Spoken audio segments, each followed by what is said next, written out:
La lucha de independencia empezó en 1810 con Miguel Hidalgo dando el grito de independencia para luchar por la libertad contra los españoles. A este movimiento se le empezaron a unir varios personajes importantes, como Morelos, Guerrero, etc. Consta de 4 etapas y terminó en 1821. Comenzó en 1910 cuando Francisco Madero llamó a rebelión al pueblo mexicano contra Porfirio Díaz, y algunos líderes como Francisco Villa y Emiliano Zapata se le unieron, provocando la renuncia del dictador. Madero quedó al poder pero no les cumplió a los caudillos. Después de estos sucesos hubo varios cambios en el poder, incluyendo a personajes como Venustiano Carranza, Álvaro Obregón y Huerta, etc. Este conflicto no tiene fecha exacta de su fin. Fue una consecuencia de la Revolución Mexicana. Fue promulgada el 5 de febrero de 1917 por el presidente Venustiano Carranza, en Querétaro. Hubo grandes cambios respecto a la de 1857. Los poderes se dividían en legislativo, ejecutivo y judicial. Esta constitución nos rige actualmente. La SEP se encarga actualmente de la educación en México. Cuando se creó la Constitución de 1917, la Secretaría de Instrucción Pública y Bellas Artes fue suprimida, y 4 años después, en 1921, fue creada la SEP por Álvaro Obregón y el primer secretario de Educación fue José Vasconcelos. El 18 de marzo de 1938, Lázaro Cárdenas dio la noticia que consistía en la apropiación legal del petróleo que explotaban 17 compañías extranjeras para convertirse en propiedad de los mexicanos. Fue fundado el 19 de enero de 1943 e inició operaciones el 1 de enero de 1944. Fue una lucha armada entre el gobierno de Plutarco Elías Calles y la Iglesia para quitarla del poder y eliminarla de la vía pública. Empezó en 1926 y terminó en 1929, y se estima que hubo cerca de 250,000 muertos. Se desarrolló del 31 de mayo al 29 de junio de 1986. Participaron 24 selecciones, incluida la mexicana, y en la gran final jugada en el Estadio Azteca, Argentina, se proclamó campeón por segunda vez de la mano de Diego Armando Maradona. Ocurrió el 2 de octubre de 1968 en la Plaza de las Tres Culturas, a pocos días de la inauguración de los Juegos Olímpicos en México.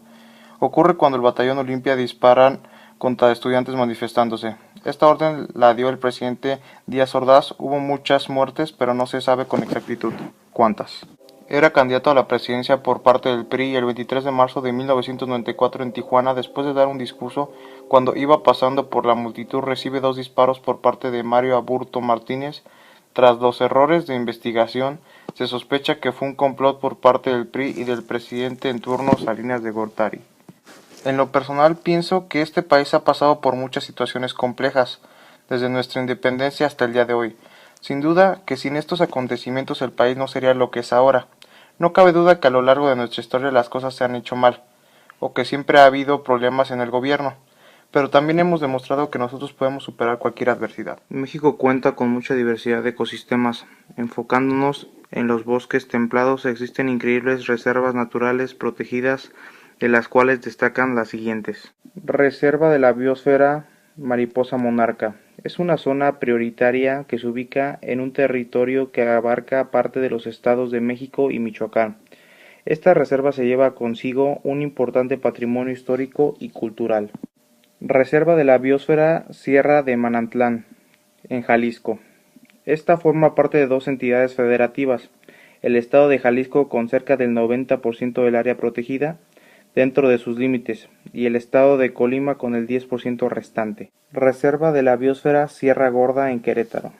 La reserva ocupa la mayor parte de la Sierra Gorda, la cual forma parte de la Sierra Madre Oriental y cubre la mitad norte del estado de Querétaro. Entre otros de sus muchos ecosistemas se encuentran los marinos. Los arrecifes son parte importante de estos ecosistemas y destaca Parque Nacional Cabo Pulmo. Se ubica en la península de Baja California, en el Pacífico. El arrecife coralino presente en la bahía de Cabo Pulmo constituye una de las contadas áreas arrecifales en el Pacífico Oeste y la única en el Golfo de California o Mar Cortés. Entre los ecosistemas marinos se encuentran los lagos, de los cuales los más importantes son el lago de Chapala. Es el más importante cuerpo interior de agua y se ubica en el estado de Jalisco. Michoacán es un estado en donde están lagos importantes que son el lago de Pátzcuaro, el Cuitzeo y el Siragüen. Enfocándonos en los recursos de México, encontramos la minería en este país. Actualmente México ocupa el lugar número 1 en el mundo en producción de plata. Se ubica en el top 10 mundial en producción de oro, bismuto, etc. La generación de divisas genera 1.6 millones de empleos. Cananea, Sonora, es la mina más grande productora de cobre y una de las más importantes del mundo. México es uno de los países más importantes en cuanto a minería.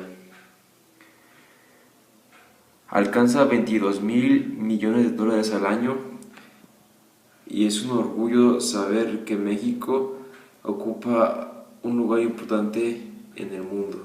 Esta frase, los extranjeros la entienden que no importa el lugar, siempre un perico va a ser de color verde, pero lo que en realidad significa es que lo que una persona aprendió siempre le va a servir en su vida. En esta frase, los extranjeros piensan que se va a golpear a un gato, pero lo que en realidad quiere decir es que no es nuevo, pero parece uno o es similar a un objeto caro. Esta frase se origina cuando el presidente Benito Juárez sobrevivió a un ventarrón que lo sorprendió a bordo de una canoa a mitad de una cacería, debido a su extravagante peinado. Cuando un mexicano usa estas palabras, lo que quiere decir es que se cree inmune a críticas, enfermedades o amenazas. Esta frase los extranjeros la entienden como que en un lugar determinado están los vidrios, pero en realidad es una forma coloquial de decir nos vemos. La bola, en los tiempos de la Revolución Mexicana, eran las personas que se levantaron en armas contra el gobierno de Porfirio Díaz.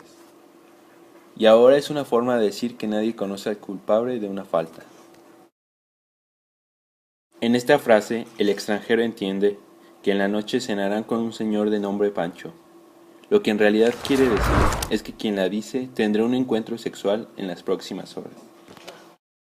En esta frase, el extranjero entiende que un estudiante está hambriento y se come su lunch antes de que lo tenga permitido.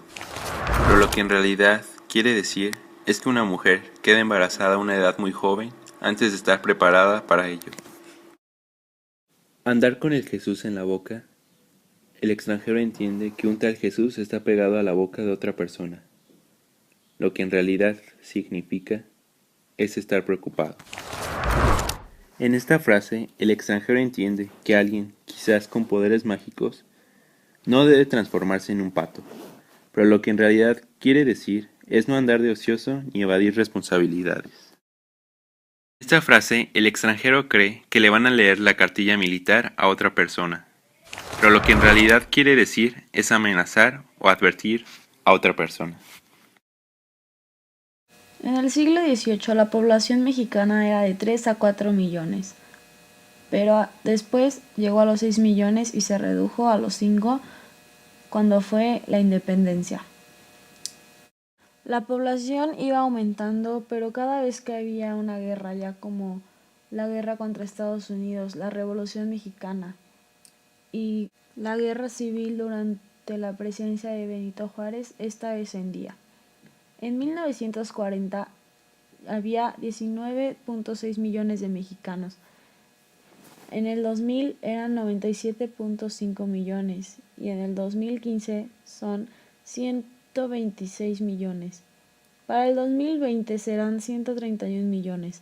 El número va a aumentar y aumentar cada vez más, lo cual puede decirnos que ahora, ya que no hay guerras ni nada que nos haga disminuir la población, solamente va a aumentar el número.